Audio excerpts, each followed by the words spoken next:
Nova sesión plenaria do Parlamento de Galicia. Esta estivo marcada por temas como a vivenda e a sanidade, con críticas do PSDG-PSOE e do BNG e respostas nas que Rueda defendeu a xestión do seu goberno. Esta mañá o Pazo do Hórreo acolleu unha nova sesión do Pleno do Parlamento de Galicia, momento no que os partidos da oposición tiveron a oportunidade de lanzar preguntas ao presidente da Xunta, Alfonso Rueda, afondando así en diversas temáticas. Os temas máis tratados foron a vivenda e a sanidade, e o primeiro en intervir foi o voceiro do PSOE, José Ramón Besteiro, quen acotou un listado de reproches dirixido a Rueda, entre as que destaca o rechazo da Xunta á quita da débeda por valor de 4.000 millóns de euros polo Ministerio de Facenda, asegurando que, con todo, Galicia sempre acaba perdendo en termos de vivenda e sanidade, antepoñendo así outras prioridades ás dos propios cidadáns. Porque verdadeiramente non está defendendo os intereses de Galicia, o que está é seguindo as instruccións, por certo, moi sumisamente, do que lle marcan desde Madrid en diferentes campos.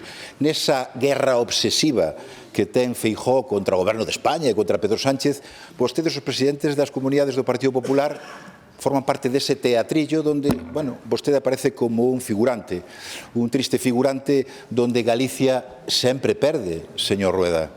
Galicia perde en vivenda, perde en sanidade, ganan outros campos, na débeda. Aí sí que gañamos, non?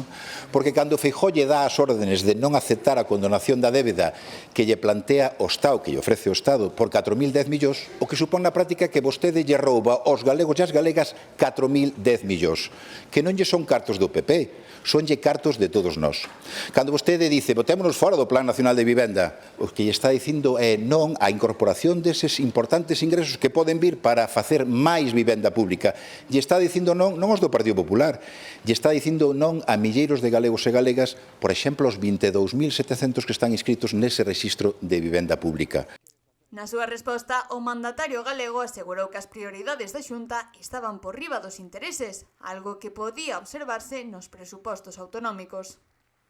Queres saber cales son as miñas prioridades, os intereses que poño por enriba de calquera outra cousa, incluído, por suposto, os intereses do meu propio partido ou de quen fora? Están nos orzamentos. Eu recomendo a lectura. Miren, nos orzamentos están a previsión, a planificación, os obxectivos, os recursos para amplialos, o compromiso de facelo. É que esos son os orzamentos. Comprendo que os orzamentos para un socialista son como os evangelios para un ateo. Total, que lles dan igual, non valen para nada, non lles dan valor, pero sí que teñen moito valor, señor Besteiro. Moitísimo valor. Mire, se lera os orzamentos con detenimiento, que ademais creo que é o momento de facelo, agora que están no Parlamento, vería que os intereses de Galicia son mirar o futuro, facer previsións orzamentarias, intentar cumprilas, que esas prioridades coincidan coas prioridades dos galegos e, desde logo, respecto ao Goberno Central, ser tratados como merecemos, e non estamos sendo tratados como merecemos, ni moitísimo menos. Eu non vou calar, nin vai calar o meu goberno, nin vai calar este grupo, nin vai calar a maioría dos galegos. Entre todas as retailas e reproches, chegou a quenda da portavoz do BNG, Ana Pontón, quen lle recriminou ao presidente da Xunta a nefasta situación que está a vivir o sistema sanitario galego, mencionando recortes realizados de máis de 1.000 millóns de euros en atención primaria.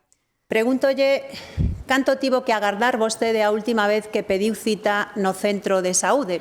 E fagolle esta pregunta porque despois do seu recortazo de 1.650 millóns de euros en atención primaria, os galegos e as galegas teñen que esperar até 15 días para poder ter cita co seu médico ou coa súa médica. Isto é unha auténtica barbaridade que vostedes queren normalizar. É vostede, ademais, o campeón das listas de espera. Ten máis de 360.000 galegos e galegas agardando a poder ser atendidos. E isto nas listas que vostedes publican que están manipuladas, porque realmente a cifra é moi superior. Ten, ademais, a 11.000 nenos e nenas sen pediatra. Ten as mulleres de Ourense parindo en condicións indignas e ten aos centros de saúde precarizados con menos profesionais dos que se necesitan. E aínda así, ano tras ano, incrementa os recursos que destina á sanidade privada e vemos como cada ano temos que pagar o sobrecuste de 470 millóns de euros polo pelotazo do Hospital de Vigo. Señor Rueda, vostede leva 16 anos recortando e deteriorando a sanidade pública para beneficiar a sanidade privada e isto é imperdonable. Na súa resposta, Alfonso Rueda asegurou que Galicia atopa entre as comunidades que mellores cifras de lista de espera ten, deixando caer que en materia de sanidade, aínda que haxa que mellorala, non está tan mal como se pinta. Vamos falar con cifras realistas, señora Pontón. Mire, Galicia é a cuarta comunidade autónoma con mellores cifras nas listas de espera, por moito que vostede lle amole, que xa lle gustaría que non fora así para poder decir cousas, pero poder decir certeramente. O 66% das citas de primaria son dadas nos primeiros 4 días, moitas no primeiro e no segundo, que hai que mellorar, por suposto, pero estas son as cifras, señora Pontón. Mire, de que sanidade estamos falando? Xa sabemos o que opinan vostedes, a sanidade pública tercermundista, propia de países africanos subdesenvolvidos, os xestores son os psicópatas, todo eso o dixeron vostedes. Sea a sanidade que vostedes pintan. Eu reivindico outra sanidade, como a maioría dos galegos, que ten que mellorar, por suposto, pero que ahora mesmo é motivo de orgullo. A mellor sanidade de España e unha das mellores de Europa. Unha sesión plenaria marcada pola tensión